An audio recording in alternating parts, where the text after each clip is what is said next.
Minnesota sports fans, to another edition of Vikings on SI right here on the Bring Me the Sports YouTube channel. Jonathan Harrison here, joined by Will Ragatz, Joe Nelson, Nolan O'Hara. A big game, a big win for the Vikings yesterday, 42-21 over the Atlanta Falcons. Sam Darnold just ripped apart the Falcons defense in that final quarter and threw 5 touchdown passes in one of the best games we've ever seen from a Vikings quarterback. Will, it was an incredible day at US Bank Stadium. Break it down for us. How good can this Vikings team be? 11-2. They're just a game behind the Lions. They seem to be keeping pace with the Lions team that's kind of getting injured quite a bit over the last couple of weeks. That defense is really taking some hits. So there's some room there that the Vikings can kind of creep in if you want to think about it. But how good can this Vikings team be after what we all saw yesterday? Yeah, it's still going to be tough to catch the Lions in the North. Just time's kind of running out on that. They got to make up a game in the standings before that Week 18 matchup. But if this Vikings team plays like this, I mean, they can be really, really good. They have a quarterback in Sam Darnold who's playing at an extremely high level, which we saw yesterday. They have one of the best wide receiver duos in the league in Justin Jefferson and Jordan Addison, who were just incredible in that game, catching all 5 of Darnold's touchdowns. And then the defense, they certainly gave up some yards against the Falcons, but they come up with 2 more interceptions. They lead the league, I think, by 4 in that department. They're up there in sacks. The season-long numbers are all really, really good for Brian Flores' group. And you have to consider that they're playing yesterday without Stephon Gilmore, without Ivan Pace Jr., without Pat Jones II. So that's 3 of their key players this season. They're relying on some younger guys at those spots. And it's just – I've said all year long, like, this is a great roster. I think it's a great coaching staff. The ceiling raiser or the ceiling determiner was going to be Sam Darnold. And we saw a ceiling Sam Darnold game yesterday, about as perfect of a game as you can play. Somehow he finishes with a 157.9 passer rating, not 158.3, which Kevin O'Connell kind of noted in his post-game locker room speech. But just the confidence that he's playing with, the decisiveness, the accuracy, the things that he does moving around in the pocket, escaping the pocket, like on that second touchdown to Jefferson, it's just, I don't know. I mean, we haven't seen peak quarterback play like that.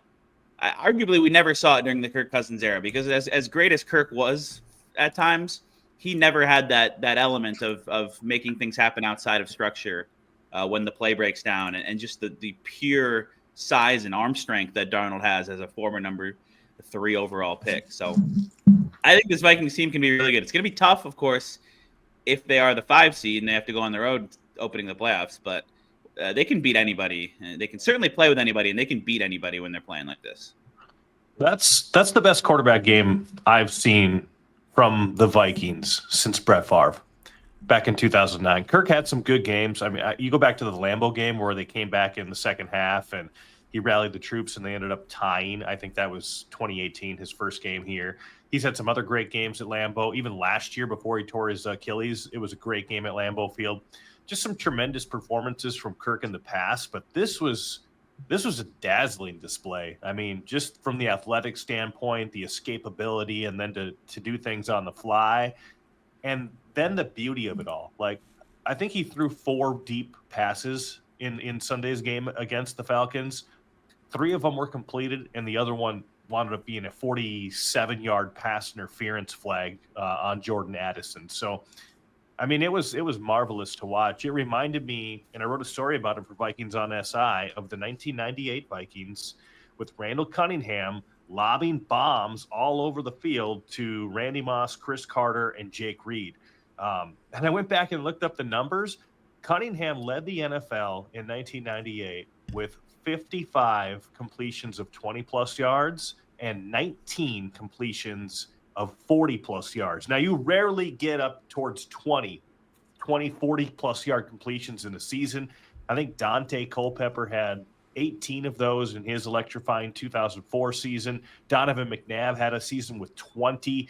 I think last year the NFL leader was something like 14 or 15. And if you look back at all the years past, it's those 40-yard completions. It's usually between 11, 12 to 15 or 16 over the course of the season. And while Darnold only has 10 of those this season, the number of 20-plus yard hits he's had is just incredible. 52 of them, and he's on pace for 68. Last year, I think Brock Purdy led the NFL with about 72 of those 20-plus yard strikes. So this is explosive. And that 49ers offense ended up in the Super Bowl. So when you have that kind of big play ability, you're never really out of a game. And we've seen it time and time again. You can put the stake into your opponent. You can stick the knife in and turn it. And that's what happened yesterday in the fourth quarter. It was a brilliant thing to watch. And I mean, the ceiling is very high. I mean, I don't know how you can look at this team right now and say they are not a Super Bowl team. In fact, I can look back to 1998 and I can say, well, yeah, that was the greatest offense of all time at that point in time.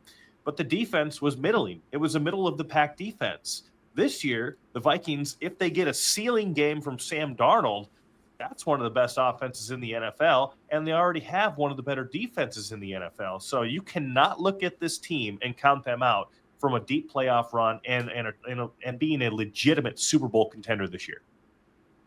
Yeah, I think, kind of coming into this season, you're looking at this team, and Darnold is kind of the question mark of the team, right? I don't know if anybody thought the defense would be this good, but Flores in his first season really changed things on the defensive side of the ball, and they add all these really good pieces in free agency. So you can kind of expect that unit to be good coming in. You bring in Aaron Jones, who's been really successful for a long time in Green Bay, and that's kind of the one issue that the offense had last year. You've got two really good receivers. You've got a really good tight end. You have a good offensive line. You really have a lot of solid pieces. The question is going to be whether can Darnold push you over the top in some of these games, and he's done that the last 3, 4, 5, 6. They've won 6 straight, 6 weeks. I mean, you look at the Chicago game, he goes and leads a game-winning drive. Arizona, right down to the wire, he's making the plays when he needs to. And even in that Falcons game, it's a 3-touchdown game in the end. But the Falcons scored first. They marched right down the field, score a touchdown. Darnold hits Addison for the big touchdown. It's 21-14. He throws another bomb for a touchdown. And 21-21, he drives them right back down the field for another touchdown. So he's had the answer in all these games. And that's kind of your question mark, is would Darnold be able to win you these type of games? And he's proving that week in and week out at this point. And there's no way you can't trust the defense the way they've played. And Darnold he's proved that he can win these type of games and make the plays when he needs to. And that's really all you kind of needed to see from this team. I think the sky's the limit, assuming Darnold can keep playing the way he has these last few weeks and win games when he needs to. Joe, you wrote an article about this, and Will, you kind of mentioned that this is becoming a conversation about what the Vikings are going to have to do this offseason at that quarterback position with Sam Darnold. And I know 11-2, you don't really want to look too far ahead. You want to just focus on the here and now and enjoy the ride that this team has been on. But this is becoming a real big conversation. Adam Schefter had the tweet before the game on Sunday that the Vikings haven't talked a long-term discussion or a long-term contract extension with Sam Darnold, which in the middle of the season you don't really expect much of that to happen anyways, but it's becoming a story based on the play of Sam Darnold, Joe, that this is going to be a big question mark hanging over this club in the offseason, what the Vikings should do at that position and what they should do with Sam Darnold, because we already know they already drafted J.J. McCarthy with the 10th overall pick in the draft. They've got the rookie quarterback contract that you love to take advantage of. But if Sam Darnold's playing this well and he gets this team as far as maybe they can go in the playoffs, what should the Vikings do or possibly think about doing with Sam Darnold in the offseason, Joe? Well, I don't know how you're at TCO Performance Center at Egan right now and not scratching your head over this one, because if you have a guy who's putting up Brett Favre-like numbers or, peak Dante Culpepper numbers, he's in your building. I mean, he's 27. He's the former 3rd overall pick. He has a cannon for an arm.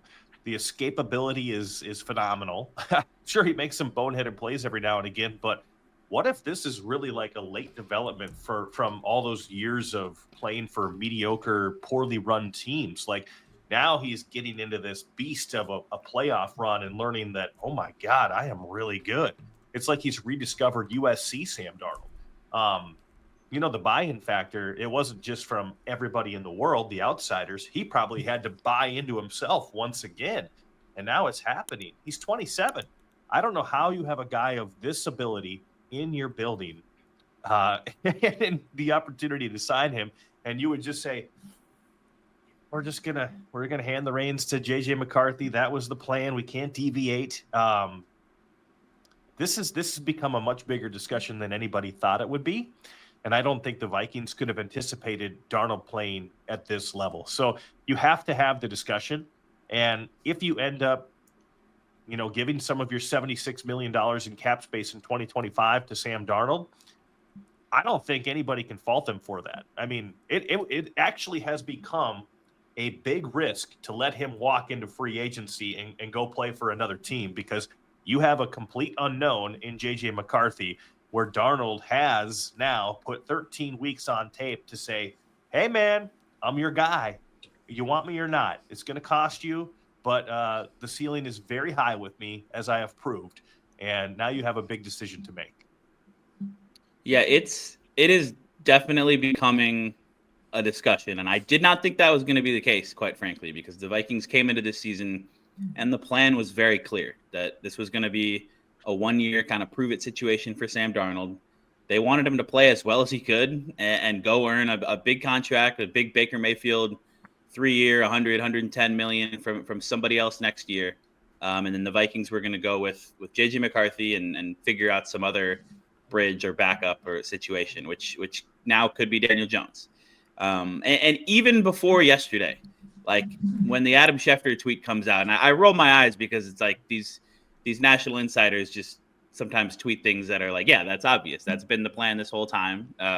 We know that. That's not news. Like the Vikings have not they didn't go into this kind of expecting that Sam Darnold was going to be more than just a one-year stopgap. But the way that he's played, I mean, specifically in that game against the Falcons, where you saw what this offense can look like when he is really, really rolling and he's throwing deep balls to Jordan Addison. He's finding Justin Jefferson all over the place. He's finding TJ Hockenson underneath. He's moving within the pocket, outside the pocket. The way that he's bounced back from kind of a mid-season lull, because he was in the MVP conversation early on, and then there was a 5-game stretch starting with the Jets game in London, a couple losses after the bye, and then the Colts and Jags, where he had 6 touchdowns, 7 interceptions. And you start to think, oh, this is old Sam Darnold again. This is Jets and Panthers Sam Darnold.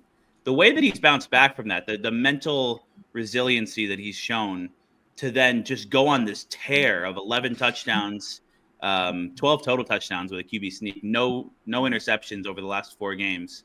It's been really, really impressive. And like Joe said, I think it is becoming, at the very least, a conversation that the Vikings are going to have. The good news is they can focus on right now in this 11-2 team that has 4 more games in the regular season, they guarantee at least 1 game in the postseason, and that'll be more data with which to make this decision. But if he keeps playing like this, and if they win a playoff game or 2, it's going to be tough. The one thing that I will say is gun to my head right now, you ask me what I think they do next year, I still think Darnold's gone. And I know that, like, after you watch that game, that might be weird to some, but I would just say if Kevin O'Connell can do this with Sam Darnold, with what we saw from him in his career up to this point, I think we should give Kevin O'Connell the benefit of the doubt in thinking that he can probably do it with JJ McCarthy as well. And O'Connell loved McCarthy this offseason. He loved him early in training camp and that one preseason game before the meniscus tear. And I just think that they're gonna stick to the plan unless, like, they really get to the Super Bowl, win the Super Bowl, something like that. And Darnold proves that this roster is the one that can get there. So yeah, it's going to be a fascinating discussion. I still lean towards this being McCarthy's team next year, but he's playing so well that is no longer certainly a sure thing by any means. Yeah, I think, if you're the Vikings, obviously you want to win the Super Bowl every year, but at this point you're really hoping for it. That just takes the decision out of your hands, and then you have to roll with Darnold. I think it is an interesting thought if they lose in the wild card round, or if they even win a game and then bow out in the divisional or something like that. What do they decide to do? Because Darnold's played really well, he's gotten them there, but at the same time, is Kevin O'Connell just that quarterback whisperer who can get anybody there? It's really a tough, we saw that they decided to move on from Kirk Cousins, and I think that has a lot less to do with Kirk Cousins than it has to do with how much more they can add around him. And yeah, and like Will said, they clearly had this vision of you have a Darnold who could start now if JJ McCarthy wasn't ready. Obviously, the meniscus injury completely threw any of that out the window. But then you build around a inexpensive quarterback like the Chiefs did with a few years with Mahomes, and see how far that roster can take you. And now it's like, would they want to throw that entire plan out the window just because Darnold has successfully kind of revived his career this season? I don't think they would, but it is when a guy goes and throws for 5 touchdown passes and is playing the way he is, leading you to an 11-2 record. It's just it's kind of a no answer situation here with Darnold and the Vikings. So I don't know. I think with Will, I'd probably lean that they'd stick with JJ McCarthy, but then we also don't know exactly what's going on inside the building either. Maybe McCarthy is showing that he's not ready, which would lead them to stick with Darnold. But it's kind of it's kind of, you're just gonna have to see how it plays out, because I think it's probably going to depend on these last 4 games and then what happens in the playoffs after that. This really sucks for Darnold because he's putting himself in a position to get paid. And obviously, if you're making $40 million a year, life's pretty good. But if the Vikings don't re-sign him, where is he going to end up that has anything even remotely similar to a foundational successful system where he could thrive in? Go division by division, team by team. Buffalo, no. Miami, Raiders. no. He's certainly not going back to the Jets, or he's not going to go to the Patriots. They have Drake May. The Raiders is actually a decent option, but that system is a mess over there. I mean, they're a long way away from competing. In the AFC South, Houston, no. Indy, no. Jacksonville, no. They have Trevor Lawrence and they paid him. Tennessee, maybe, but that's not a great situation. The Chiefs, no. Chargers, no. Broncos, no. Raiders, like you said, Nolan, maybe. And then in the NFC, there's only a handful of teams, maybe like 3 or 4 teams that actually need a quarterback. And one of them is the Giants, and they're probably going to draft their guy. In the NFC North, they're totally set. Goff, McCarthy, Jordan Love, Caleb Williams, Baker Mayfield's in Tampa, Kirk and Michael Penix in Atlanta. New Orleans is a maybe, I guess, with Derek Carr there. Bryce Young has turned things around in Carolina, seemingly, so he's still their guy. Seattle's got Geno Smith. I think the Rams are maybe an option, but Matthew Stafford still has a ton of money left on his deal in a couple of years. But that would be a seamless transition into the McVay offense, and it would make some sense. And then the Vikings will be facing him in the future, which could be, troublesome. Arizona has Kyler Murray, and the 49ers have Brock Purdy. So if you're Sam Darnold, it's like, my God, there's no better situation. I need to take this team as far as possible, so I give them no choice but to re-sign me. Otherwise, I'm going back into the hell of NFL unknown. The ultimate funny storyline, I mean, you wrote him off, and it's probably fair too, but if he just went back to the Jets as like, I'm new Sam Darnold now. Yes. Let's run this back. Because they're going to need a quarterback. Aaron Rodgers is probably on this year. I don't think it would be weird just for a lot of reasons, probably from the Jets' perspective and from Darnold's perspective. But like when you do go through them like that, it could make sense. So I don't know. That would be quite the story. Let me throw this out to you guys. Why shouldn't the Vikings look across the border and see what Green Bay did with Jordan Love and try and emulate that as much as you can? Because, Will, you pointed out that if Kevin O'Connell can do what he's doing with Sam Darnold right now, and why wouldn't he be able to do it with J.J. McCarthy? Why wouldn't he be able to do it with Sam Darnold again? We've seen the success this year. Yes, you have the rookie quarterback contract that you really want to take advantage of, but McCarthy's 21 right now. He's still incredibly young for a quarterback to take over. The Packers aren't complaining about wasting their rookie quarterback contract years. I mean, Jordan Love's 21 touchdowns, 11 interceptions this year. They're 9-4. They're right in it. They've been in it in the couple years that he's been their starting quarterback. They're not complaining, it seems like, too much about wasting their rookie quarterback contract. Why not just keep Darnold for a couple more years, see if this plays out? You give McCarthy a little bit more time to develop. gets a little bit older, gets a little bit wiser in the NFL, and then you hand over the keys, and by that time he's still 24, which is still incredibly young for a starting quarterback in this league. Why wouldn't that be something that they could do with Darnold going forward, Will? Yeah, I think there's a world where, or a scenario where, if you could get Darnold for one more year, like Yeah. franchise tag him or something, or you sign him to 2 years, 70 mil, something like, what they used to do with Kirk Cousins extensions, kind of short term, push the big decision down the road. Like, I think that could make sense if Darnold keeps playing like this. But I like Darnold, he has to want that as well. And maybe he will. Like, maybe there's an argument that he will be interested in taking less term on a contract, less money on a contract than the absolute max that his agent could go and get him on the open market to stay with Kevin O'Connell and to stay with Minnesota and to keep these good vibes going at US Bank Stadium, because of how bleak the potential options could be elsewhere. But if he is doing what most professional athletes do, and seeking the most financial stability, the most money, then I don't know that the Vikings are going to want to offer that, because I think he has earned himself a 3-4 year deal at 35 plus 40 million a year.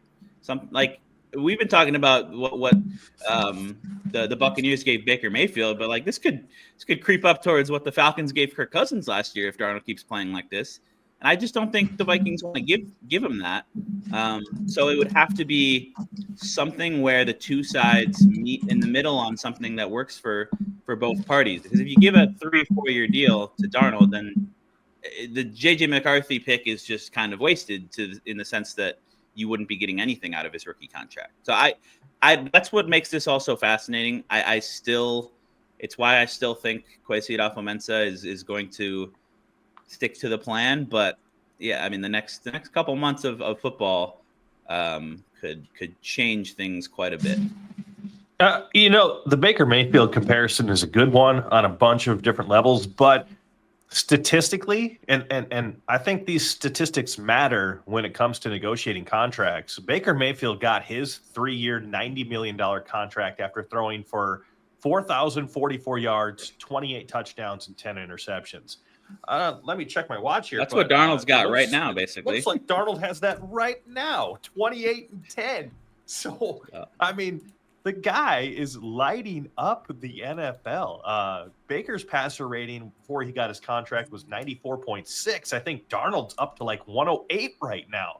I mean, he's legit having a historic Vikings season out of freaking nowhere. So the idea, and Baker's been doing it again. Baker's been doing it again this year, and that he's been good. Yeah, if you want to look at what it looks like if you re-sign the guy after the big breakout year, he's been better this year. He's got a 101 passer rating, 28 touchdowns, 13 picks. The Bucs are also 7-6, which I don't know enough about injuries, their roster and their cap to know that if he's been throwing to nobody. He's had Mike Evans and Chris Godwin out most of the year. Cade Otton's his best receiver. You're right. That is a good point. That Godwin got hurt, Evans is out for a while. But yeah, it's not the Bucs aren't like a Super Bowl contender, and that could be injuries factoring in. But I don't know. It's just an interesting comparison in a lot of ways, in part because those guys were picked 2 picks apart from each other in 2018. Right. Yeah, but I think Albert Breer from SI wrote about it, and he's like, well, simple inflation, or some anonymous league executive said simple inflation would take Baker's deal, 3 years, $90 million, equate that to what Darnold's done, and it would be something like 3 years and $110 million. I don't think simple inflation gets it done. I think it actually commands more money based on the wins and the way he's played overall, scrambling, throwing for touchdowns, coming up big in clutch moments. I mean, this what he did in the fourth quarter against Atlanta was phenomenal, but that's not the first time he's done this. I mean, you can go all the way back to the San Francisco game in week number 2, where the Vikings needed some points late in the game to take momentum back, and boom, there goes Darnold right down the field. That's one of the first times he answered a big question coming into his first season with Minnesota. So, I mean, this is 13 weeks of evidence that this is high-end quarterback play with the pedigree of a 3rd overall pick. Rocket arm, mobility, literally everything is there to say this guy is going to command $40+ million a year, and it's not just a simple Baker Mayfield comp. I don't think it's that bad of a comparison to Baker Mayfield, because even though Darnold does have the numbers, our team's not going to look at the fact that he's playing for Kevin O'Connell. He's throwing to Justin Jefferson, Jordan Addison, and TJ Hawkinson. He has Aaron Jones in the backfield. He's playing with arguably the best defense in football right now. They're winning games against Jacksonville by scoring 12 points. I think all those factors would come into play before a team's just going to be like, all right, here's all the money in the world. So I think it probably is more. He's certainly going to be getting more than the 10 million he's making this year. But I don't think teams are going to look at this season, and especially considering he's in a perfect situation, and be like, all right, here's $50 million a year. I don't think it's going to be as big. Like, I don't think he's going to get the Kirk Cousins contract. I do think it is a more comparable to the Baker Mayfield situation. But either way, it's going to be, do the Vikings want to sign him long term? And that's kind of the question mark. I mean, I think they'd love to franchise him, but beyond a 1 or 2 year deal, and maybe he does, Joe, to your point, like he sees the options out there and they stink, and he's like, all right, I'm going to stay here on a 2 year deal and see what I can do. But if he does want that long-term security as somebody who hasn't been able to get that big contract before, he'll be able to get it somewhere. But I don't think it'll creep up to those crazy Kirk Cousins, Jordan Love type numbers. Yeah, I don't think he's going to get. Yeah, go ahead. I was going to say, let's talk about the franchise tag, because to me it makes no sense. I mean, I think the estimate for a quarterback franchise tag price next year is something like $41 million. That's what Breer was writing in SI.com earlier today. And that's $41 million that's fully flushed on the books. You're not pushing any money down the road. You're wasting a year of J.J. McCarthy's rookie deal. There's no guarantee that you're bringing Darnold back a year later. The price tag for a long-term extension, if Darnold is really good, goes up even more if he has another good season. So, the franchise tag makes no sense. Plus, you could piss him off, right? Like, I mean, does he want to be franchise tagged? Does he want to get paid right now? He'll be 28 years old on a franchise tag. He doesn't want that. There's a lot of different elements that make that a less appealing deal. Yeah, it's 1 year. You can see how it plays out. But to me, the biggest part of that is that's $41 million basically on the books that is eating into your $76 million in cap space. So you can't do as much to build around him. Whereas if you signed him to a 3-year deal right now, or before next season, you could push that money down the road and still have the bulk of that $76 million to build for next season and the couple of seasons beyond. Yeah, you got to pay the piper at some point, but the franchise tag makes no sense on a number of levels, and I just don't see that happening. Yeah, that's what the Washington did to Kirk a couple times, and that didn't end up in a long-term deal with those two parties. But yeah, I mean, just to Nolan's point, like, I don't know that Darnold's going to get $40 million plus a year unless he basically keeps playing the way he has over the last 4 weeks and leads the Vikings on a deep playoff run. But I will say, like, if you're a quarterback needy team out there, Sam Darnold is the only free agent of note, like, on the quarterback market this spring. I mean, it's like Jameis Winston and people like that. Russell Wilson, I think, too. Is he a free agent after this year? I believe so.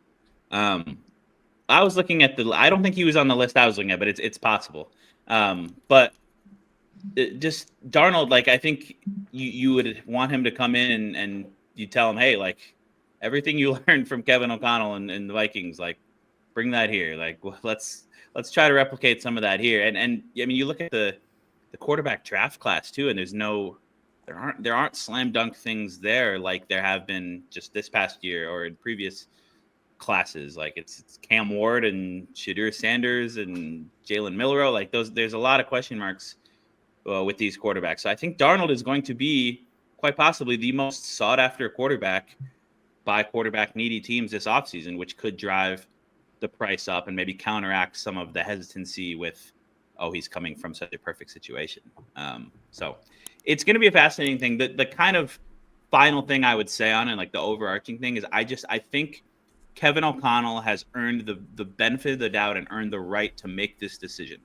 If I'm Kwesi Adofo-Mensah, I have my plans and my front office staff. We have our ideas. This should be Kevin O'Connell's decision. You should go to him and ask him, hey, should we pay Sam Darnold X amount of money per year and keep him and have him be your guy? Or do you think we can let him walk, go with J.J. McCarthy and Daniel Jones or whatever it may be? And are you confident that J.J. McCarthy can replicate this type of performance or be close to this? And I think O'Connell gets to make the decision because he's earned that right with what he's done with every quarterback that he's touched in Minnesota.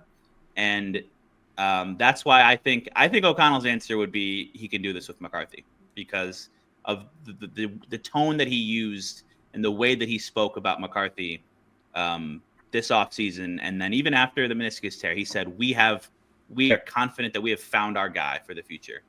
And I just don't know if even a great Pro Bowl comeback player of the year type of Sam Darnold season changes that.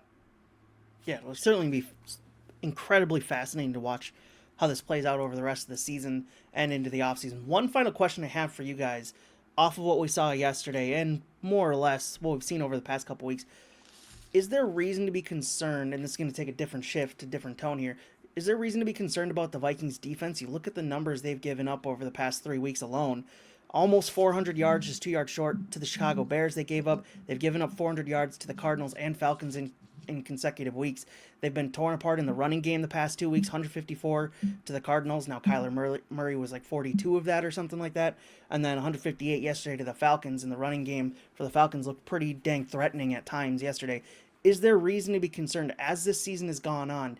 Teams have started to find ways to take advantage of the Vikings defense where it seemed earlier in the season no one really could find a way to score on the Vikings, move the ball on the Vikings. It seemed like offenses were struggling. Past couple weeks that seems to have changed. I know there's been injuries. Ivan Pace's injury has certainly affected things over the past couple weeks. Is there reason to be concerned, Will? I mean, there is to some extent. You look at the yardage numbers, and those are tough to ignore. The Falcons were really efficient on the ground. I think something we've seen is quarterbacks like Kirk Cousins and Matthew Stafford and Jared Goff, who are really accurate on like short and intermediate throws over the middle of the field. You can kind of dink and dunk the Vikings if you survive their blitzes and take advantage of some of the soft spots in their zones. And you can move the ball on this team, but still, it's hard for me to be too concerned when they continue to come up with these interceptions and they continue to, stiffen when they need to, certain fourth downs or in the red zone. And then also you point to like the Ivan Pace injury, I think is huge for the running game. He's such a good run defender. And then, Stephon Gilmore, that's a notable injury. Pat Jones even. So I think there's a little bit of concern. And if Caleb Williams has a huge game against this defense next Monday night, that will be a little concerning. But I'm not too worried about it at this very juncture. I would agree with that. I mean, this is a 6-game winning streak. You gave up 13 to Indy, 7 to Jacksonville, 13 to Tennessee. Those are middling teams. The Bears had 10 points with 8 minutes left in the game until that fluky end, and it goes to overtime, and they end up with 27 on the board. Arizona scored 3 points in the fourth quarter, and Atlanta got completely shut down when it really mattered most. Yeah, I mean, like anything, if you lose one of your best run defending middle linebackers, your rushing defense is going to struggle, especially against one of the best run blocking teams with Bijan Robinson in the NFL in Atlanta. But no, I mean, they're 11-2 for a reason. This defense has come up big when they've needed to, and they will get healthier than they are right now. We don't know anything about Stephon Gilmore's injury and how long that could keep him out, right? I think that Kevin O'Connell has said multiple times that is not like a longer term. Okay, he is a 34-year-old corner with the hamstring injury, but they clearly didn't deem it like 4 games needing to put him on IR. So maybe he misses one more game, but I think he's probably back for that Seattle game at least. Yeah. The interesting thing is, how good is your defense and how much is it going to matter in these big time games? Because in the modern day NFL, I feel like every time there's a big game, it's high scoring. I mean, if you get the Lions in the playoffs, are you going to be shocked if they put 34 on you and you need 35 to win? And I don't care how good the defense is they're playing. That's just how good offensive football is in the NFL these days. I mean, defense can help you win a championship if it comes up with a big play, but it seems like that's a bit of a mantra from the past where, you got to go back to the Peyton Manning Broncos to find a defense that really carried a team to a Super Bowl. Right now, it's all about offense, baby. And if you just have a good enough defense that can make some plays and flip the field and turn things over, that seems to be more important than, how many points you're allowing or yards you're allowing on any given week, as long as the offense you have in purple and gold can run with anybody. And I think the Vikings have that. Yeah, I think kind of echo the sentiment here. Not really too worried. I mean, they've given up 30 points once this year to the Lions, who've been the best team in the NFL. The Bears game, you get some fluky plays. They scored 27. But other than that, I mean, teams are getting yards, but they're not turning them into points. Kirk didn't throw a touchdown pass again last week, threw 2 picks. They got the fumble recovery on the kickoff. I mean, they're forcing turnovers too, which I think Kevin O'Connell in his post game yesterday said something like the number one stat he looks at is turnover margin. And the defense keeps forcing turnovers and doing it in really timely points in the game too, like Byron Murphy's interception yesterday. So if you're making plays like that at the key moments, you're getting teams to turn the ball over. They can go for 500 yards if they score 20 points. It doesn't really matter that much. So, I don't really have much concern. They'll get a little bit healthier and we'll have some fun games here down the stretch of the year against some pretty good teams. Yeah, 4 games left. Going to be a tough schedule for sure. The Bears, Seahawks, Packers, Lions. That Lions game looking like an incredible end-of-season game in Detroit, and we'll certainly be covering it all for you over on Vikings on SI. Click subscribe on the Bring Me the Sports YouTube channel. It does help us get found. Also helps you get notified every time we post a new video here to the Bring Me the Sports YouTube channel. We will come back right back here tomorrow with another topic across Minnesota Sports. We'll talk to you then.